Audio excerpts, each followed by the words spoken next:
Bonjour à tous et merci beaucoup d'être encore dans notre chaîne. Qu'est-ce qui se passe au Rwanda avec les deux grands généraux de Paul Kagame? Dernièrement, je ne sais pas si vous avez appris les bruits, on en parle vraiment dans tout le Rwanda. Le général Kabarebe serait entre la vie et la mort. Bon, d'habitude, quand au Rwanda, un général tombe malade, on l'amène vers quand les soins n'arrivent pas à réussir au Rwanda, on les amène presque tous en Turquie, là où ils vont se faire soigner. Mais Kabarebe était déplacé aussi en Turquie, mais il paraît que l'état de santé de Kabarebe ne montre pas que c'est quelqu'un qui va survivre. D'où il a décidé lui-même de rentrer au pays, et s'il doit mourir, qu'il meure seulement au pays. On est en train de soupçonner qu'il s'agit d'un poison pour James Kabarebe. Mais alors voici qu'un deuxième cas vient d'arriver, celui du général Kazura, que vous voyez là sur la photo. Alors, le général Kazura aurait commis une très grave erreur. Une très grave erreur. D'abord, il avait été déchu. Pourquoi le général Kazura avait été déchu? Un jour, il était en train de parler. Vous voyez comme vous êtes entre amis, vous êtes en train de causer. Il a dit une chose, il a dit, peut-être dans les réseaux sociaux comme nous parlons là, il dit, bon, moi je pense que la guerre de la RDC est un échec. C'est une très mauvaise stratégie.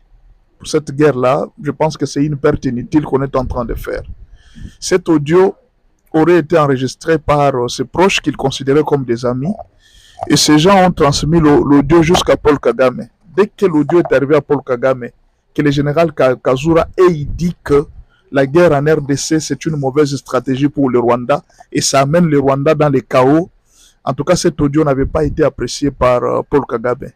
Il aurait pris la décision de les destituer d'abord, et puis de les mettre en résidence surveillée. Il a été auditionné plusieurs fois, et puis finalement, il paraît qu'il a été empoisonné lui aussi, et que d'habitude, quand on empoisonne quelqu'un, on doit le laisser jusqu'à ce qu'on voie l'apparition du poison. Il avait été empoisonné en présence de sa femme, et sa femme aussi avait pris du poison. Vous êtes obligé de le prendre. Vous voyez, vous savez que ce que nous mangeons là, c'est du poison. Mais vous mangez. Et il a pris le poison, et lui et sa femme, ils ont été empoisonnés, ils sont tombés malades au même moment. Et alors, il se peut que Kagame voulait les retenir jusqu'à ce qu'ils puissent mourir. Mais certaines personnes, la pression, notamment la pression de la femme de Kagame, Jeannette Kagame, elle n'aurait pas supporté. Je vous informe que cette information, je l'ai tirée de Africa Flashes et j'ai voulu partager aussi avec vous. Moi, je raconte l'histoire aussi d'après ce que j'ai suivi. Ça m'a beaucoup intéressé. Je vous dis, bon, je vais partager quand même avec ceux qui suivent ma chaîne. Alors, qu'est-ce qui s'est passé?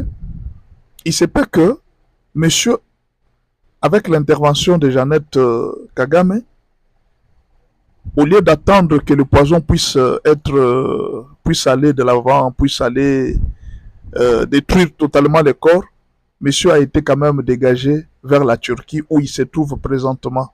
Il est encore en forme, bien qu'affaibli, mais il n'est pas encore mort. Bon, ce sont les deux cas, nous ne savons pas les autres. En fait, au Rwanda aujourd'hui, peut-être si j'ai pris cette histoire, c'est particulièrement pour m'adresser au président de la République. Et peut-être aussi à tous les Congolais. Il faut savoir une chose. Le Rwanda ne laissera jamais cette guerre. Le Rwanda n'abandonnera jamais cette guerre. Kagame n'est pas prêt à abandonner cette guerre. Kagame a trois raisons pour lesquelles il se bat au Congo. La première raison d'abord, Kagame a déjà dit à tous ses frères, à tous les Rwandais, que lui c'est un héros et qu'il doit récupérer les terres des ancêtres.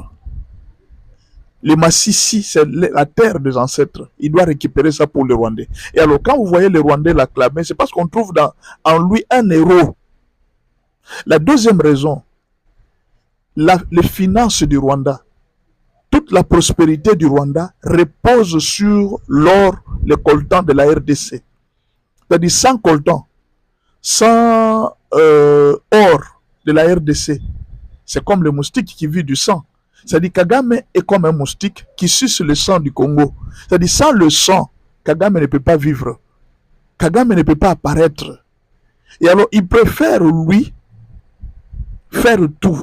Pendant que vous allez faire des négociations, vous avez vu Nanga et les autres, après Doha, vous avez vu comment est-ce qu'on a mis la pression sur eux, qu'ils changent de version. Ils sont manipulés.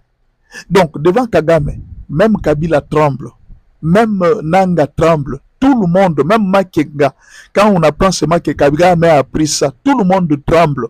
C'est pourquoi vous allez voir même tous les politiciens ici congolais. Quand tu oses seulement dire que non, Kagame agresse la RDC, les politiciens congolais qui travaillent avec Kagame, en tout cas, tu peux être sûr que dans moins de quelques heures, tu seras tué. En tout cas, tu seras tué. Tout le monde craint la mort. Alors, vous allez condamner vos frères politiciens congolais. Mais pourquoi ils ne condamnent pas Kagame? Ils savent le système. Là-bas, si tu oses jouer, dans peu de temps, tu vas disparaître. Tu vas mourir. Et on va t'attraper. Ils savent où te trouver. Pourquoi? Quand tu es déjà entré dans leur système, on sait où te trouver. On sait comment on peut t'avoir. Alors, ça, c'est la deuxième raison. Kagame ne veut pas laisser à cause des intérêts financiers. Troisième raison, Kagame sait qu'en quittant le pouvoir, s'il quitte le pouvoir vivant, il n'aura jamais la paix sur cette terre. Il sera traqué partout à cause des massacres qu'il a déjà commis. Et alors, sa raison à lui, il doit mourir vivant au pouvoir et sortir comme un héros. Donc, c'est quelqu'un qui a déjà vendu son âme. Il ne craint plus la mort, il ne craint plus quoi que ce soit. Advienne que pourra pour lui. C'est pourquoi vous allez voir, il injurie les Occidentaux, il injurie quoi?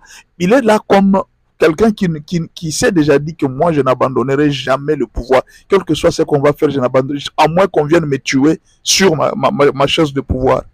Alors, vous voyez, avec un tel esprit, il faudra aussi armer tous les Congolais à savoir qu'il faut être tenace. Kagame n'est pas prêt à abandonner dans cette guerre. Il peut tuer n'importe qui peut lui donner des conseils d'abandonner le pouvoir, d'abandonner la guerre en RDC. Il a déjà tué plusieurs. Tous ceux qui peuvent lui donner seulement un conseil, abandonnons cette guerre, déposons les armes. Kagame ne pourra pas le supporter. Alors, la meilleure façon de faire, Kagame est capable de faire un très grand mal, de tuer encore beaucoup plus de gens, juste pour conserver son pouvoir. Il faut y aller avec force et se préparer sérieusement.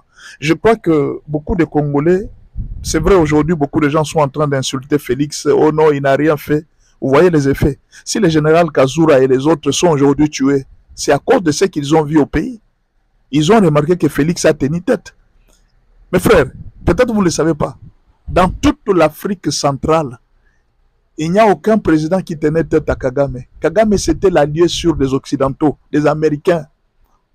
Les Américains dormaient, mangeaient et buvaient chez Kagame. Kagame leur donnait des filles, des copines et tout ça. Ils dormaient ici au Rwanda, ils venaient se reposer au Rwanda.